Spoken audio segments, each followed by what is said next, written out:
nderuar zonja Erida Skëndaj, kryetare e Komitetit të Helsinkit të Shqipërisë, të nderuar antar të Komitetit të Helsinkit, jam i detyruar për arsye se sot në mënyrë tërësisht absurde mu pengua që këtë letër drejtuar kryetares së Komitetit të Helsinkit të Shqipërisë, zonjës Skëndaj, ja përcjellja me firmën time përmes shërbimeve të IEVP-s Jordan Misja pranë drejtuesve të Partisë Lirisë që prisnin për orë të tëra për jashta, meqense kjo u pamundësua, atëherë jam i detyruar që ta bëj publike për të gjithë. E nderuar zonja Erida Skëndaj, në radhë të parë ju falenderoj që pas 18 muajsh dërguat përfaqësuesin tuaj, zotin Zylftar Bregu, të Komitetit të Helsinkit, të më vizitonte në qelin time këtu te IEVP Jordan Misja.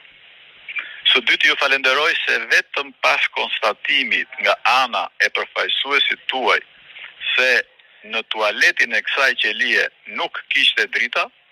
menjëherë erdhën elektricistët dhe i vendosën, pasi këtë punë nuk i lejonin ta bënin që nga 23 tetori 2024, kur unë u bëra banor i EVP-s që mban një emër heroj si Jordan Misja. Sigurisht që kjo është një neglizhencë në thonjza e vogël, të cilën unë se kam ngritur kur publikisht, pasi këto sjellje ordinare s'ma bisin e shqetësojnë. Por as përfaqësuesi juaj nuk do ta besonte po ta thoja publikisht pa e parë me sytë e tij. Mistresullëqe të tilla ka dhe shumë të tjera që përfaqësuesi juaj mund t'u afrot juve, siç është edhe çpimi i bidonave plastik për 20 litrash për të më cënuar sadopak mua ushtrimet fizike në qeli, meqense këtu nuk ka palestër. Ajo që më shqetësoi më shumë nga takimi me përfaqësuesin tuaj ishte se përgjegjësi i policisë i kishte thënë se edhe unë bëj aerosje 2 herë në ditë si gjithë të tjerët.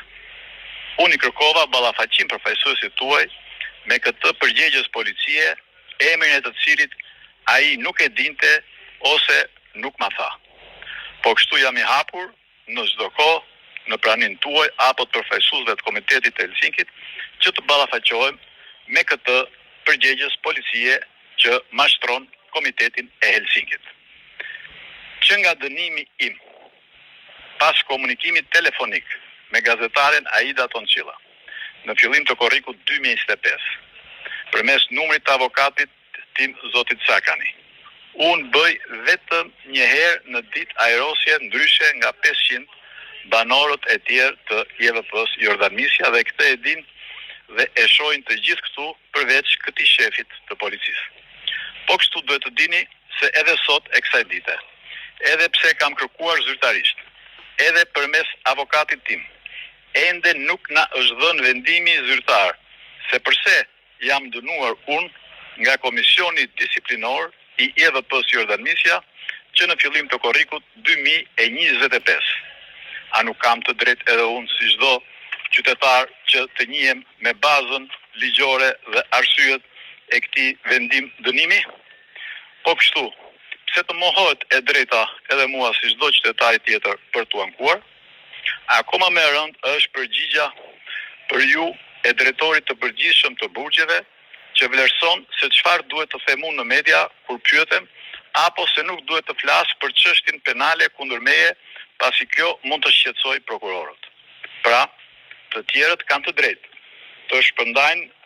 gënjeshtra media se Gjoja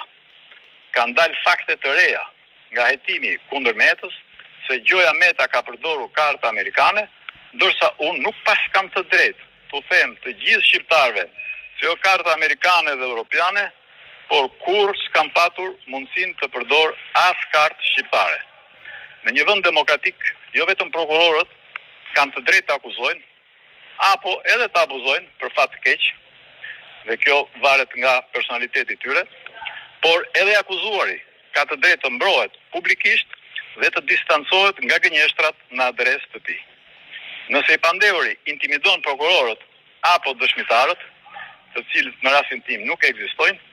Askush nuk i ndalon prokurorët të ngrenë akuza të reja ndaj të pandehurit, përfshirë edhe rastin tim. Për më tepër që për shkak të funksioneve më të larta që ka mbajtur në Republikën e Shqipërisë, si president, kryetari i Kuvendit dhe kryeministër, por edhe si president i Partisë së Lirisë sot, kam detyrimin të jap llogari para qytetarëve shqiptar për çdo akuzë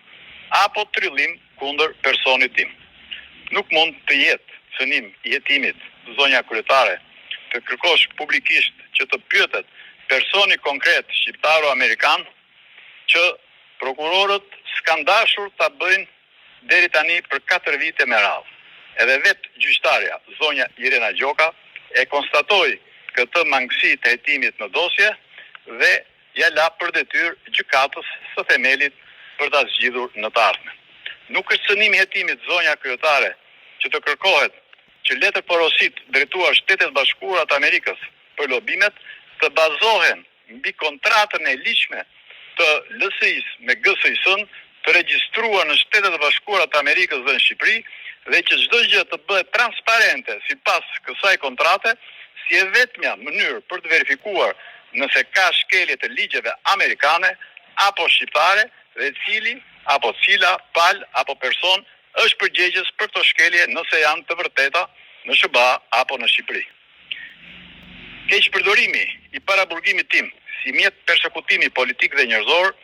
nuk ka ngjashmëri as me Rusinë e Putinit, ku kundërshtarëve u është lejuar të intervistohen edhe nga mediat ndërkombëtare në burgjet më të largëta të Siberisë. Po kështu është një mashtrim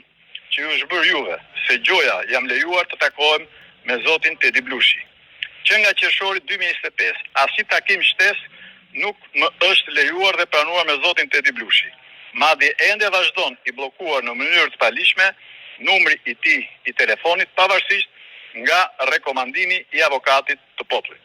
Zoti Blushi apo edhe zoti Petrit Vasili apo Edmond Panariti gjatë kësaj kohe kanë ardhur në vend të familjarëve të mi me kërkesën time, duke sakrifikuar takimet me familjarët e mi. Kjo është në kundërshtim me të gjitha të drejtat e mia njerëzore, por edhe politike, si kryetar i Partisë së Lirisë, të njohura këto nga konventa europiane për drejtat e njerëzit, por edhe të rekomanduara nga vetë avokati i popullit zyrtarisht. Unë s'kam kërkuar të bëj mbledhje të Partisë së Lirisë këtu, siç lë të nënkuptuar përgjigja e ish drejtorit të përgjithshëm zotit Qose për ju,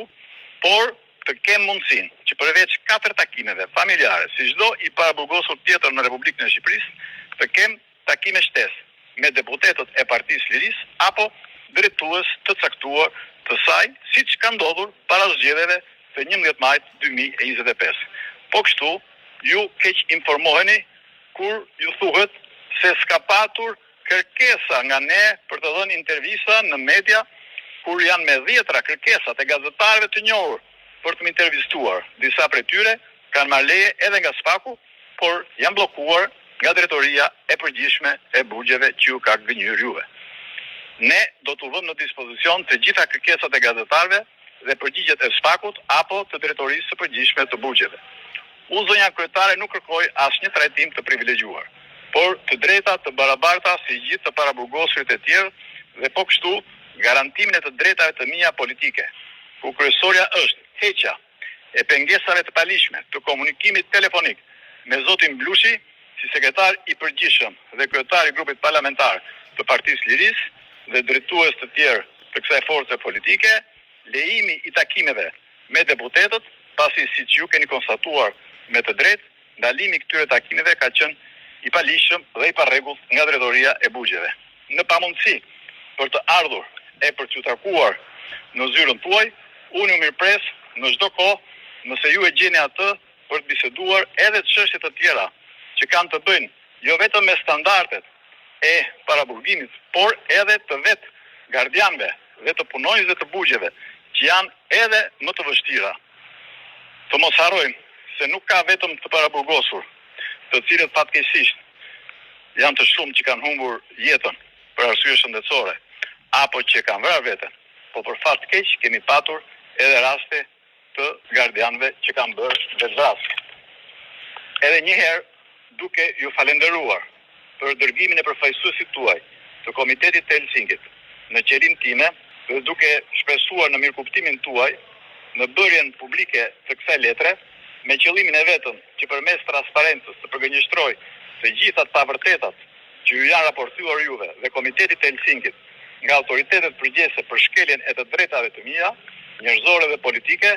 të cilat mi garanton Kushtetuta e Republikës Shqipërisë dhe Konventa Europiane e të Drejtave të Njerëzit, ju shpreh konsideratën më të lartë për ju dhe për Komitetin Shqiptar të Helsinkit.